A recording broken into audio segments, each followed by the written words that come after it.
1.7 है, बहुत बढ़िया। ठीक है, दूसरे नंबर पे कौन है ये बताइए? गुजरात। गुजरात है, उसका प्रतिशत क्या है?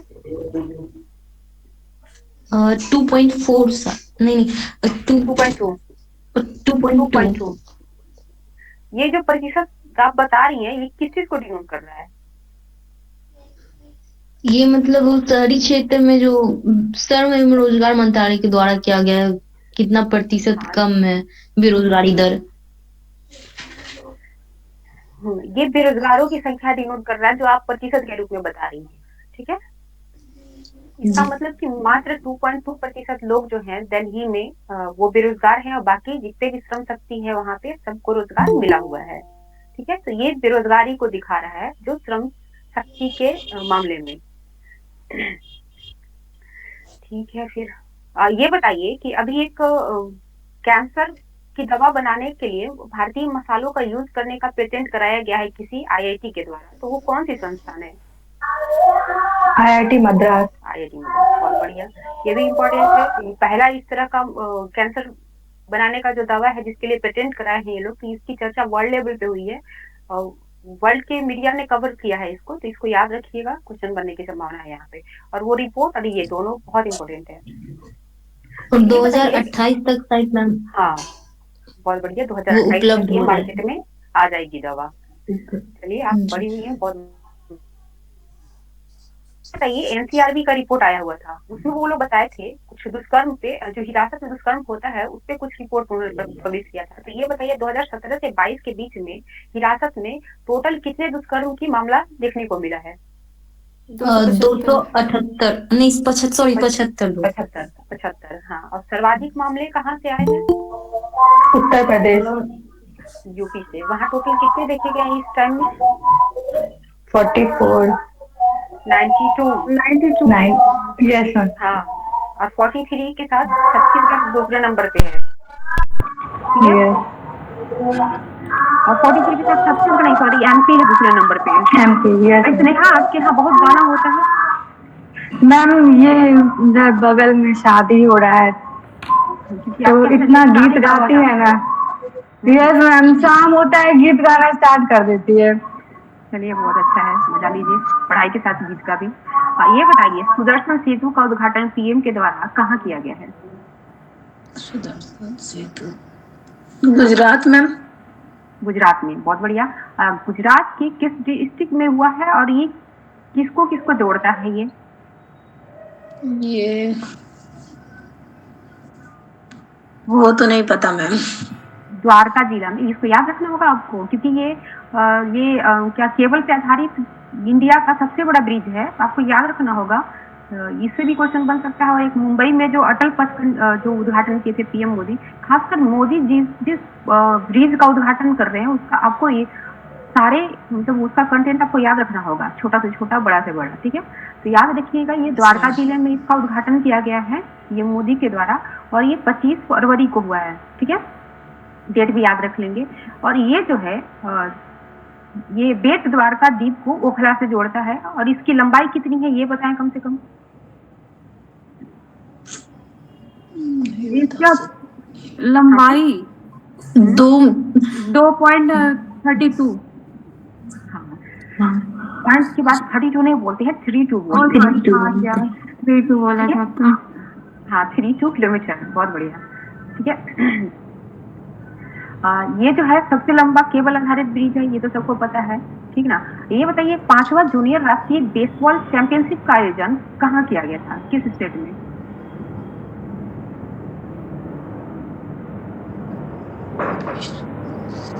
बिहार में ही हुआ था। इसको कैसे भूल गए? कम से कम बिहार वाले को तो याद रखिए आप लोग।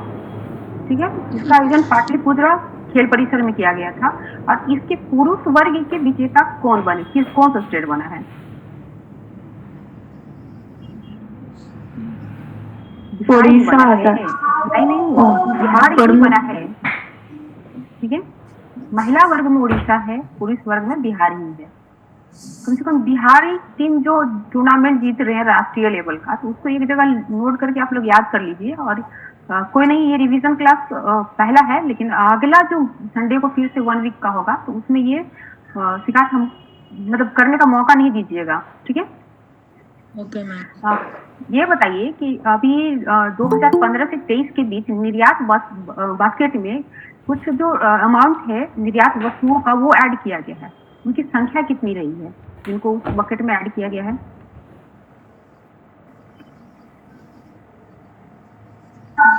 टू 275। 1836 या और बोलिए, और कोई ट्राई कीजिए। टोटल उस बास्केट में जो वस्तु ऐड किए गए हैं वो है 2105, ठीक है, नए वस्तु हैं, और उसमें से 228 वस्तु का किसी भी कंट्री में कोई निर्यात नहीं देखा गया। इसलिए ये 2015 से 23 के बीच में जो निर्यात की गई वस्तु है उसकी संख्या 1877 है, ठीक है। ये सारे नंबर आपको याद रखना होगा अच्छे से, ठीक है। अभी क्लियर हुआ? ओके हाँ। जी मैम। एक और सर्वे आया हुआ था, ये इसका जो बेस है वो उपभोग खर्च सर्वे था, ये परिवारों का, ठीक है। ये दिखा रहा था कि किस तरह से ग्रामीण और शहरी क्षेत्र में परचेजिंग कैपेसिटी बढ़ रही है, वो लोग खर्च कर रहे हैं, किस तरह से खाने पे खर्च कर रहे हैं, ठीक है। तो उससे रिलेटेड दिखाया गया था। और इस रिपोर्ट का बेस बनाकर एक अमेरिकन कंपनी भी कल जो है काफी अच्छा एक रिपोर्ट दी है। तो कल जब हम लोग क्लास करेंगे तब उसके बारे में जानेंगे। अभी जो इंडियन कंपनी का जो ये सर्वे आया था एनएसएस के द्वारा, तो उस पर थोड़ा देख लेते हैं। ये बताइए कि ग्रामीण क्षेत्र में खर्च में वृद्धि जो है 2000 मतलब 23 में कितना प्रतिशत रहा है ग्रामीण क्षेत्रों का?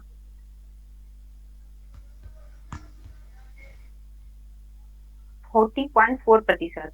और ये जो सर्वे किया गया था अगस्त 2022 से जुलाई 2023 के बीच।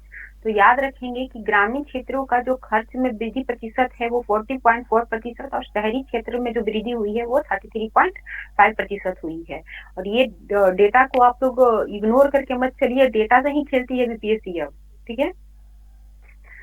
इसके चेयरमैन जो भी बनेंगे या बन रहे हैं, जो रिटायर हो रहे हैं, बार बार बोल रहे हैं कि डेटा के साथ खेलिए और एनसीईआरटी को पढ़िए।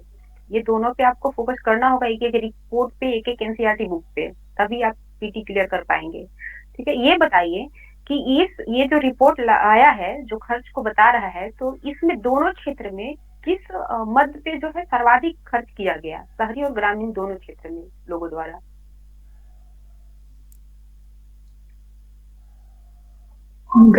ग्रामीण क्षेत्र में ज्यादा।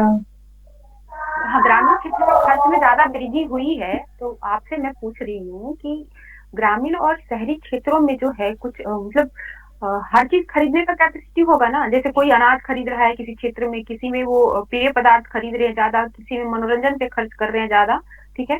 तो ये बताइए कि कौन से क्षेत्र में, इस दोनों क्षेत्र में लगभग मतलब ज्यादा खर्च किया गया है, तो वो कौन सा क्षेत्र है? पारिवारिक वस्तु। अच्छा, और कोई? पेय पदार्थ सही है, पेय है, रिफ्रेशमेंट है, और डिब्बा बंद भोजन पे जो है ये दोनों क्षेत्र में ज्यादा खर्च किए जा रहे हैं लोगों के द्वारा, ठीक है। ये बताइए कि ग्रामीण क्षेत्रों में खर्च में अधिक वृद्धि हुई है, तो ये जो क्षेत्र है ग्रामीण क्षेत्र, उसमें 2011-12 में कितना खर्च करते थे लोग खाने पीने के सामानों पर, वस्तुओं पर? 53%। नो, मैं अमाउंट पूछ रही हूँ, परसेंट नहीं। सॉरी। 1430 रुपए खर्च करते थे ग्रामीण क्षेत्र के लोग 2011-12 में, जो बढ़कर 2022-23 में 3773 हो गया, ठीक है। और शहरी क्षेत्र का भी डाटा इस तरह का है। जो शहरी क्षेत्र के लोग हैं 2011-12 में 2630 रुपया खर्च करते थे, जो 22-23 में बढ़कर 6459 रुपया हो गया। कम से कम ये जो डेटा है ना, जो ग्रामीण क्षेत्र और शहरी क्षेत्र का और राष्ट्रीय लेवल का जो डेटा है, उसको कहीं लिख के आप लोग प्लीज याद कर लीजिए। इस तरह कंफ्यूजन क्रिएट मत कीजिएगा वहां। और ये भी एक याद रखिएगा कि ये जो रिपोर्ट आई है वो 11 सालों के बाद आई है। इसके पहले 2011-12 में आई थी, और उसके बाद अभी 23-24-25 के लिए आई है। और बीच में 17-18 में एक सर्वे हुआ था, बट डेटा जो है वो गलत आने के कारण उसको पब्लिश नहीं किया गया था। तो ये इतना चीज याद रखिए आप लोग। और ये बताइए कि इस रिपोर्ट के अनुसार, इस सर्वे के अनुसार, राज्य में शहरी एवं ग्रामीण क्षेत्र में सर्वाधिक खर्च करने वाला स्टेट जो है कौन है? बिहारी है। नहीं नहीं, बिहार नहीं है, बिहार सिक्किम है मैम। हाँ सिक्किम है, ओह ठीक है, यस सिक्किम है। छत्तीसगढ़ सबसे कम है। हाँ, छत्तीसगढ़ सबसे कम है। और यूपी में कौन सबसे सर्वाधिक मतलब सबसे ज्यादा खर्च कर रहे हैं? वो तो दिल्ली होगा। चंडीगढ़, चंडीगढ़, दिल्ली नहीं, चंडीगढ़। और सबसे कम जो खर्च है वो लद्दाख का है, लद्दाख। ठीक है। इसको इग्नोर बिल्कुल मत कीजिएगा, इसका एक एक पॉइंट आप लोग रटिए। मैम और याद ही अभी नहीं से होता, याद करते हैं तो भूल। आप उसको पढ़ेंगे बार बार तब ना याद होगा, उसको देखना होगा, रिवाइज करते रहना होगा, ठीक है। एक बार में किसी से नहीं याद होता है। हाँ, ये बताइए कि एक बौद्ध मंदिर के बारे में हम लोगों ने जिक्र किया था कुछ पिछले वीक में, उसका नाम था वाट अरुण बौद्ध मंदिर। ये कहाँ पे स्थित है? बैंकॉक। हाँ, बैंकॉक में। ये क्यों बैंकॉक। आया था न्यूज में? हाँ बहुत बढ़िया। ये न्यूज में क्यों आया था?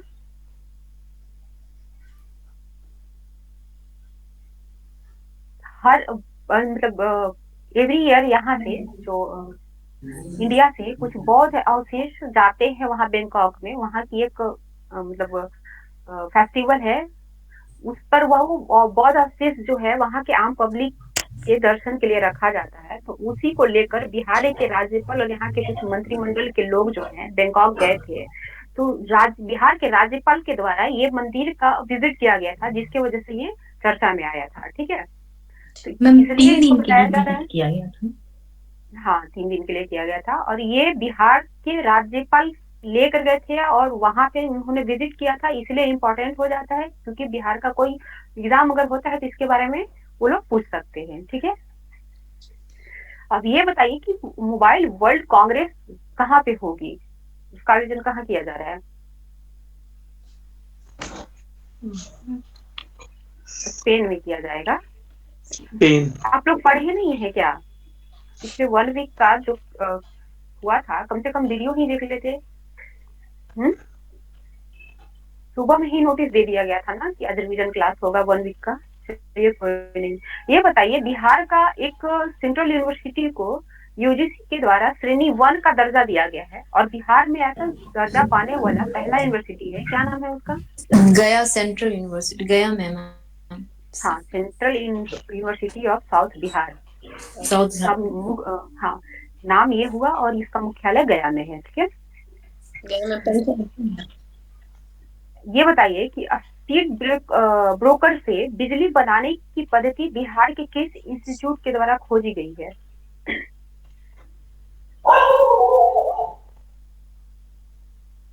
ट्राई कीजिए कोई। एनआईटी पटना के द्वारा, एनआईटी पटना के द्वारा स्पीड ब्रेकर से बिजली उत्पादन करने की जो मेथड है वो खोजी गई है। काफी इंपॉर्टेंट ये इनोवेशन है, तो इसको याद रखेंगे आप लोग। अभी 25 फरवरी को पीएम मोदी का एक मन की बात कार्यक्रम का लास्ट एपिसोड मतलब प्रसारित हुआ है, ये इलेक्शन के पहले का। तो वो कौन से नंबर का एपिसोड था? 110 हुआ था। 110वां। हाँ जी, इसमें एक बिहार के पर्सन का जिक्र उन्होंने किया था, लगभग 2 मिनट तक उनके बारे में बताया था उन्होंने, ठीक है। उनका नाम क्या है?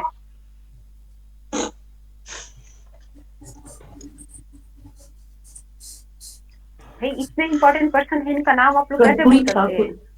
नहीं नहीं कर्पूरी ठाकुर। नहीं नहीं नहीं नहीं, वो उसमें आपको मन की बात अगर आप लोग 1-2 एपिसोड भी सुने होंगे तो पता होगा कि जो जीवित पर्सन है और कुछ उस तरह का क्रांतिकारी वर्क कर रहे होते हैं, तो उनका जिक्र वो करते हैं ताकि समाज के अन्य पर्सन जो है उनसे प्रेरणा ले। हाँ तो मैम, कर्पूरी वो ठाकुर का जो हाँ, जिनको वो आरा की पद्म कुछ पर्सन है वो आरा के पर्सन है, यहाँ तक मैं बता रही हूँ। उनका नाम बताइए। और वो ये सामाजिक कार्यकर्ता है, साथ में पत्रकार भी है, उनकी 2 बुक भी फेमस है, दोनों बुक भी आपको याद रखना होगा। यस मैम, वो मुसहर कम्युनिटी के लिए काम करते हैं, वही। हाँ हाँ जी, मैम नाम ही याद नहीं आ रहा है। भीम सिंह भवेश। तो इसको भीम सिंह। रिलेट कर लीजिए ना अभी। हाँ, भीम सिंह भवेश, ठीक है। किसी भी चीज से रिलेट करके इसको याद कर लीजिए। इनका 2 बुक काफी चर्चित है, वो बुक का नाम बताइए, कम से कम वो तो याद होगा।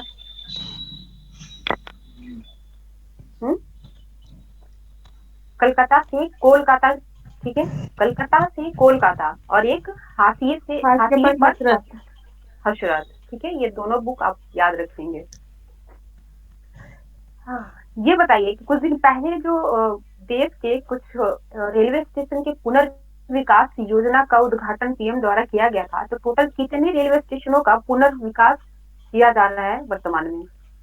544 कुछ। बोलिए बोलिए। 544 लगता है। 54, 54। ठीक है, 554। बिहार के कितने रेलवे स्टेशन इसमें शामिल किए गए हैं? 33। हाँ, ये दोनों नंबर याद रखेंगे। सेम क्वेश्चन बना हुआ है आयोग के द्वारा। जब पिछले ईयर इस तरह का जब पुनर्विकास योजना जब घोषित की गई थी, तो आयोग उस पर क्वेश्चन बना ली थी कि बिहार के कितने रेलवे स्टेशन को इस योजना में शामिल किया गया है, ठीक है, तो उसको इग्नोर नहीं करना है, देखते हुए चलना है। ये बताइए, अभी जो एक गजल सम्राट थे जिनका नाम पंकज उदास है, उनका डेथ हुआ है, किस डेट को हुआ उनका डेथ? 2-3 दिन ना, 2-3 दिन, 26 फरवरी 26 फरवरी को हुआ है। हाँ, 26 फरवरी को हुआ। और ये और 2000 डेट पूछ रहे हैं। हाँ, 2006 को उनको पद्मश्री मिला था ना। पद्मश्री मिला था, बहुत बढ़िया। और इनका जन्म कहाँ हुआ था ये भी बता दे।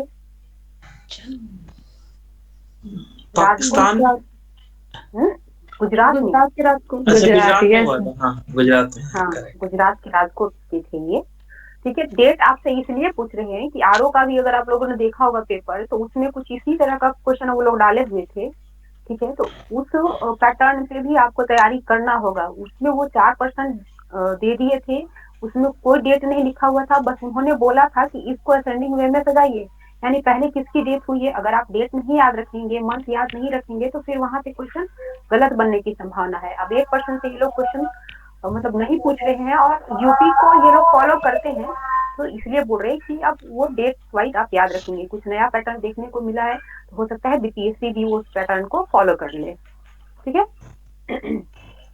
अब ये बताइए, ये गर्भिणी GA2 मॉडल लाया है, तो ये क्या है और ये किसके द्वारा लाया गया है, ये बताइए।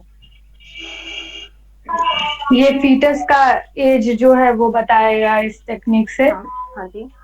और ऑर्गेनाइजेशन का नाम याद नहीं आ रहा। IIT मद्रास के द्वारा। अभी कुछ दिन पहले हम लोगों ने देखा था कि IIT मद्रास के द्वारा एक और चीज कुछ किया गया है, नहीं वो क्या था? अभी जस्ट थोड़ी देर पहले उस पर चर्चा हुई थी, ये बताइए। मैम, कैंसर का मेडिसिन जो है वो सर्च किया था। हाँ जी, बहुत बढ़िया। कैंसर की मेडिसिन ये लोग लाने वाले हैं, जो मसाला बेस्ड होगा, इंडियन मसाला, ठीक है। Yes ma'am. दूसरा ये गर्भिणी GA2 का मॉडल लाए हैं, जिससे भ्रूणों की आयु का पता चलेगा, ठीक है। ये बताइए, कृत्रिम AI एक चीज आया हुआ है, वो क्या है? कृत्रिम AI क्या है ये बताइए। जैमिनी के बारे में सुना होगा आपने, चैट GPT के बारे में सुना होगा, उसी की तरह ये कृत्रिम AI जो है भारत का है, तो ये है क्या? यस मैम, ये मिस इन्फॉर्मेशन जो फैलाया जाएगा इलेक्शन के टाइम, उसको ये डिटेक्ट किया जाएगा। और ये भारत का पहला AI आधारित चैटबॉट है। ओ यस मैम, ठीक है। एक और अगर आपको बता चुके कि ये जैमिनी की तरह ये है, चैट GPT के तरह है, फिर भी आप अनुमान नहीं लगा रही हैं। जब वो लोग वहां से चैलेंज दिए थे कि इंडिया गवर्नमेंट है या इंडियन जो कंपनियां हैं वो अपना चैटबॉट विकसित नहीं कर सकते हैं, तो यहाँ की कंपनियों के द्वारा एक चैलेंज को एक्सेप्ट करके और सबसे पहले ओला कंपनी के माध्यम से ये पहला चैटबॉट इंडिया का कृत्रिम AI के नाम से लॉन्च किया गया है, ठीक है। इसको तो एकदम भूलेंगे ही नहीं, क्योंकि इसमें बहुत सारा चैलेंज दिया गया है, उसको एक्सेप्ट करके इसको बनाया गया है, और पहला है खासकर ये मॉडल इंडिया का, तो इसको कैसे भूल सकते हैं आप लोग, ठीक है। अब इसको नहीं भूलेंगे। ये बताइए कि विश्व बैंक की वैश्विक पर्यावरण सुविधा के स्वतंत्र मूल्यांकन कार्यालय के जो महानिदेशक बनाए गए हैं और पहली महानिदेशक ये हैं, उनका नाम क्या है? इंडिया से ही इनका संबंध है, इसलिए इम्पोर्टेंट भी होता है, और वर्ल्ड के में पहला ये महानिदेशक बने हैं, इसलिए भी इम्पोर्टेंट है ये। गीता बत्रा। गीता बत्रा, बहुत बढ़िया। ठीक है, और ये बताइए कि पाकिस्तान के किसी भी प्रांत का पहला महिला सीएम बनने वाली जो है पर्सन, उनका नाम क्या है? मरियम है मैम। मरियम मरियम। मरियम नवाज। मरियम नवाज। हाँ जी, पूरा नाम याद रखिए। कहीं मरियम नाम का 2 दे दिया ऑप्शन में तो फिर क्या होगा? फिर ब्लंडर होगा, वही अनुमान लगाते रहेंगे आप लोग। ठीक है, Bihar real estate regulatory authority यानी रेरा के जो चेयरमैन पर्सन बनाए गए हैं, उनका नाम क्या है?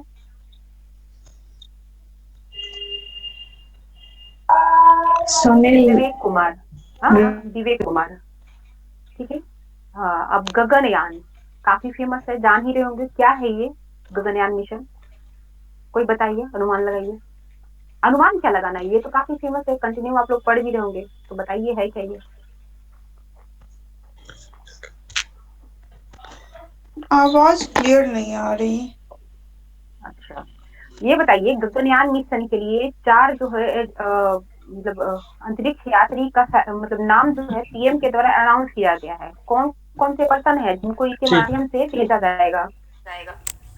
नाम पता हम लोग को, एक केरल से है, एक तमिलनाडु और एक यूपी। 2 यूपी, दो एक यूपी से यूपी, है। 2 दो नाम यूपी से, बताइए, नाम बताइए, नाम, स्टेट नहीं। एक मैम शुभम किसी शुक्ला और एक आनंद प्रांत है जो कि दोनों यूपी से ही हाँ, हैं। यूपी और से हैं, हाँ। और 2 का नाम नहीं पता, मतलब याद एक नहीं। प्रशांत नायर है जो केरल से हैं और अजीत कृष्णन है जो तमिलनाडु से हैं। तो प्रशांत नायर जो, इनको प्रशांत किशोर से संबंधित करके आप याद रखिए। ये किसी भी में से आप याद रखना है, चारों नाम आपको याद रखना है। ठीक है, क्योंकि इसे 99% चांस है कि वहाँ क्वेश्चन देखने को आपको मिल जाएगा। ठीक है, और ये जो गगनयान मिशन होगा जो मानव युक्त होगा, इसका वो कितने दिन के लिए भेजा जाएगा? 10 वर्षों तक मैम। ओह गॉड, 10 वर्ष तक? नहीं ये नहीं नहीं मैम, 15 दिन, मैक्सिमम 15 दिन तो चांस रहता ही है वहाँ पर। क्या बोल रहे हैं आप लोग? ये गगनयान है क्या, ये बताइए आप लोग। ये मिशन है जिसमें एस्ट्रोनॉट्स को भेजा जाएगा मून पे।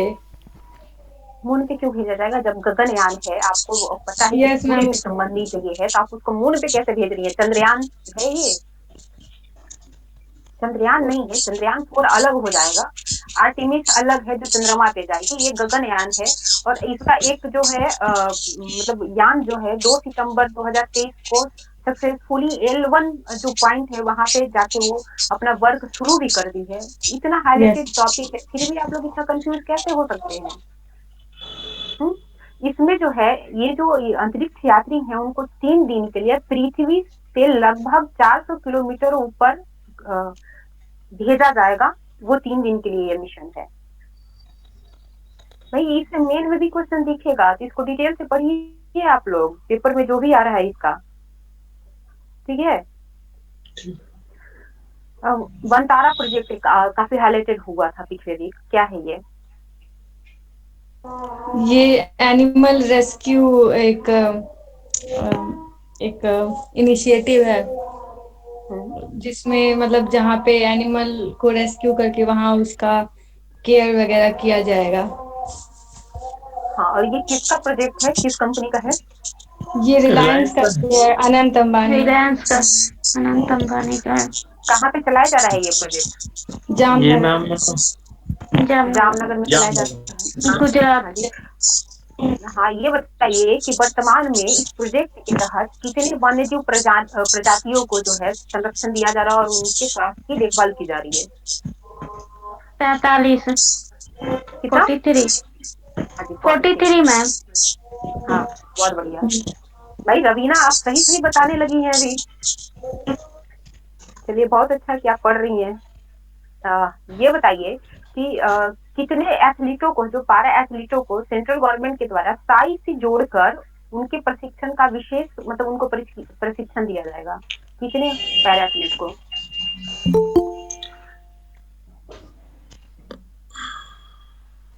अभी 200 मैम को दिया आप जाएगा। बता 10 पैरा। 200 को दिया जाएगा थाई के माध्यम से और वो सारे पैरा एथलीट होंगे। इसमें वुमेन्स की संख्या कितनी होगी?